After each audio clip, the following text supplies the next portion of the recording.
এর চেয়ে ফাঁসি হয়ে গেলেই অনেক সহজে সব চুকে যেতে পারত। যে নেই, কতকাল কে তার কলঙ্ক কাহিনী মনে রাখে? মনে করে রাখলেই বা কি? আমি না থাকলে এ বাড়িতে কেন আমার কলঙ্কের ছায়াপাত হবে সেটা নিয়ম নয়।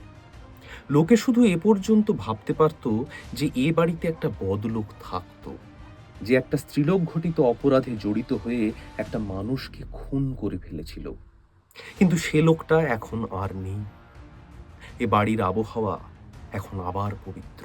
এ বাড়ির মানুষগুলি ভালো, কিন্তু এখন আর তা হবার নয়। দুষ্ট মানুষ ঘরে এসেছে, তার দোষে ঘরের আবহাওয়া দূষিত হয়েছে। দূষিত আবহাওয়া এই মানুষগুলোকে মন্দ করেছে। অন্তত লোকে তো তাই ভাববে।